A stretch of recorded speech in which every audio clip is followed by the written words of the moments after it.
He was a quiet man, the type who rarely complained even as his body betrayed him. I remember how he sat across from me one crisp October morning, late 70s, military haircut, wore his wedding ring like a medal. He said, "Doc, I don't get it. I eat right, I don't smoke, but every night I'm up 2-3 times. I feel tired before the day even starts." Then he leaned in a little voice lower. "It's like something inside me just isn't working right anymore." I've heard that same sentence or something close to it from hundreds of men over the years. Retired electricians, high school coaches, men who once built homes, ran marathons, raised families. They carry a certain quiet grief, not about death, but about slow decline, a feeling of slipping not dramatically but gradually, unnoticed by everyone except themselves. I'm Dr. Thomas Leighton. I've spent over 4 decades listening to stories like that, and if you're still listening now, I'll tell you something I've come to believe deeply. Most men over 60 aren't failing. They're just being failed by habits, routines, and health messages that ignore what their bodies truly need now. So, if you're here today because you're waking up tired, feeling a little off, or unsure why your prostate seems to be causing more trouble lately, I invite you to stay with me for a few quiet minutes. This isn't about fear, it's about seeing clearly. And if anything I say speaks to something you've felt deep down, type 1 in the comments. If not, type 0. Either way, I'm grateful you're here. Let's begin gently right where your day begins. Most mornings start the same way. The sun rises, a small ache in your back as you roll out of bed. Maybe you check your phone, stretch your legs, put on a pot of coffee. You feel that familiar pressure in your lower belly, and maybe you wait. You don't rush to the bathroom. That right there is where so many prostate issues begin. Now, I'm not here to scold you. I know these things are small, almost automatic, but holding in your morning urine, even for just a little while, puts pressure on an already sensitive area. When your bladder fills overnight, it stretches, and if you delay that first trip to the bathroom, your bladder stays distended longer than it should. That extra pressure pushes against your prostate. Day after day, week after week, it adds up. Over time, this habit weakens. Your bladder muscles makes it harder to empty fully and creates leftover urine, a perfect place for bacteria to multiply. In fact, a study published by the NIH showed that chronic bladder overdistension increases the risk of urinary retention and infections, especially in men with benign prostatic hyperplasia. So the next time you feel that urge in the morning, even if it's faint, consider responding with care. Think of it as your body asking gently for your attention.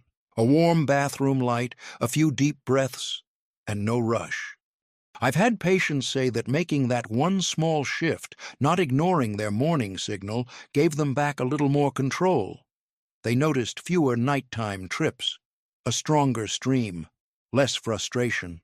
And that's the thing, isn't it? Most changes that help us after 60 aren't dramatic. They're quiet, simple, but they matter. Let's talk about coffee, or more precisely, how you start your morning. I've always believed that rituals matter. And for many men, that first sip of coffee, it's sacred, the warmth, the aroma, that sense of clarity waking up the mind. But here's something I want you to consider, not as a warning, but as a quiet invitation to look more closely. When you drink coffee, especially on an empty stomach, you're not just waking up your brain. You're giving your adrenal glands a jolt.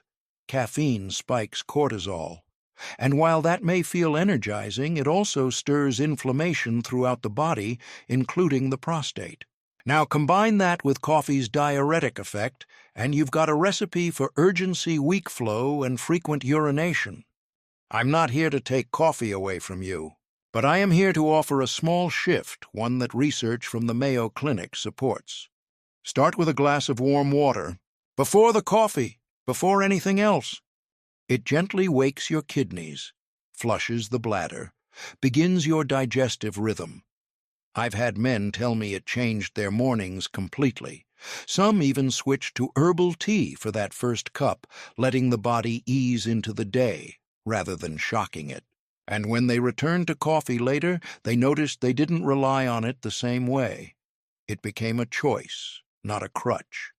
Try it tomorrow, and just notice, that's all. There's something powerful about responding to your body with kindness instead of habit. It shifts the whole tone of the day. Now, speaking of fluids, there's another morning mistake I see often, especially in men who are struggling with sleep. They cut back on water. Usually after 4 or 5 p.m., they start avoiding fluids, thinking it'll help them sleep through the night without bathroom trips. And I understand the logic, but I also see the unintended consequences. When you drink less water, your urine becomes concentrated. And that concentrated urine irritates the bladder lining, making you feel like you need to go more often, not less. It's not just about volume, it's about chemistry. The bladder, like every part of you, prefers balance. There's a beautiful study from Harvard Health that shows proper hydration, especially earlier in the day, not only supports prostate health, but improves sleep quality by reducing nighttime urination. I remember a patient named Walter. He was stubborn in the best way.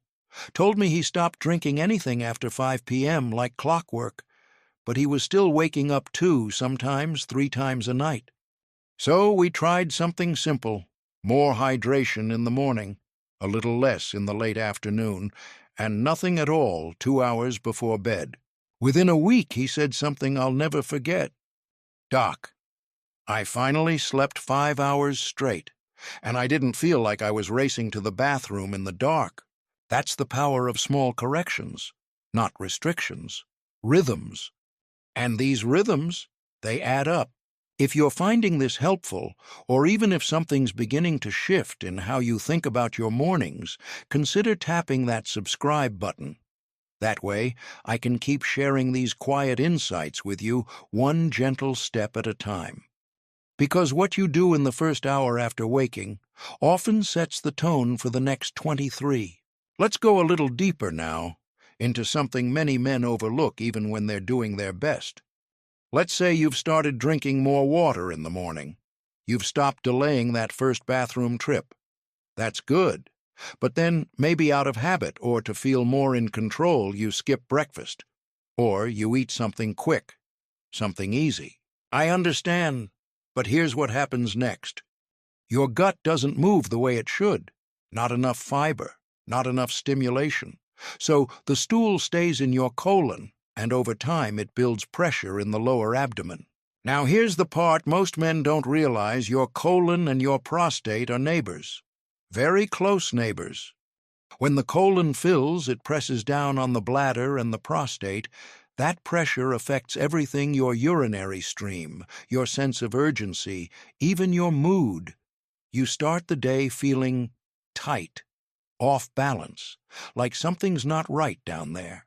I once had a man tell me, "Doc, I feel like I need to pee all the time, but when I go, nothing happens." He assumed it was his bladder, but it was actually his gut backed up and pushing on everything below it. So what's the answer? Just a little more fiber, not a diet overhaul, not a drastic change. Try adding oats, chia seeds, a handful of prunes, something soft, simple, and rich in soluble fiber. Morning is the best time because your digestive system is waking up too. And the results? Stronger flow, fewer false urges, a belly that feels lighter, not just physically, emotionally too, like the day has more room in it. There's a study published in the American Journal of Gastroenterology that backs this up. Fiber improves bowel regularity, yes, but also reduces pelvic tension and improves lower urinary tract symptoms in older men. I still remember one gentleman, Harold, widower, drove a school bus most of his life. He came back 3 weeks after trying the fiber routine and said, "I don't know what it is, Doc, but I feel less jammed up in my body and in my head." That's what happens when the pressure lifts, not just from your gut, but from your life. Now I want to talk about something that may feel a little more personal, maybe even comforting: that smell of bacon in the morning. the sizzle in the pan, the way it reminds you of Sundays when the kids were young, of camping trips, of reward. And I get it. Food is memory, but some memories need editing. Processed meats, bacon, sausage, ham carry hidden costs, not just in fat or salt, but in how they affect your inflammation, especially in your prostate. These meats contain nitrites, preservatives that disrupt your body's hormonal balance. They also fuel silent inflammation, which doesn't cause pain at first, but over time tightens your stream, increases swelling, and leaves you feeling sluggish. Harvard Health Mayo Clinic and the Cleveland Clinic all warn older men to limit processed meats, not just for heart health, but for prostate health as well. That doesn't mean you need to cut them out completely. But ask yourself this: is this meal feeding my body or feeding an old pattern? One of my patients, Ed, used to say, "Doc, bacon's the one thing I look forward to." So we didn't take it away. We replaced it just some mornings. He tried hard-boiled eggs, a little Greek yogurt, whole-grain toast with almond butter. He came back 2 weeks later with a quiet surprise in his voice. "I feel lighter, not just in my gut, but in my chest, less heavy." That's what eating differently does, not just for your prostate, but for your whole sense of being. Because when you feed your body with care, it responds. And that brings me to the next moment in the morning, one many of us don't even notice anymore. You've eaten, you feel full, and then you sit, maybe in your favorite chair, maybe in front of the TV. You scroll through your phone, you rest your eyes. It seems peaceful, but that stillness right after a meal creates another hidden strain on your body. When you sit too long, especially after eating, blood flow to the pelvic region slows. For a prostate already inflamed or enlarged, that's a kind of quiet suffocation. The tissues don't get the oxygen or nutrients they need. Inflammation lingers. The healing slows. That's why I always tell my patients even a few minutes of movement helps. Stand up, walk to the mailbox, stretch your arms by the window. 5 minutes is enough. There's good evidence for this. A recent study from the Journal of Urology found that older men who moved within 30 minutes of eating had better urinary outcomes, less urgency, better flow, and fewer nighttime symptoms. It doesn't take a gym. It doesn't take a trainer. Just you, your legs, a breath of morning air. One of my patients, Arthur, age 72, had a habit of sitting with the paper for an hour after breakfast. I suggested he take 5 minutes to walk around the house first. He looked skeptical. But he tried it. And a week later he came back and said, "Doc, I don't know what you did to me, but everything's flowing again." That's not magic. That's circulation. And your prostate, like every part of you, wants to feel alive. Now let me ask you something. Have you ever had that moment in the morning when your body is ready for a bowel movement, but you skip it? Maybe you're in a rush. Maybe you check your phone. Maybe it just doesn't feel urgent. So you delay it, and your body holds on.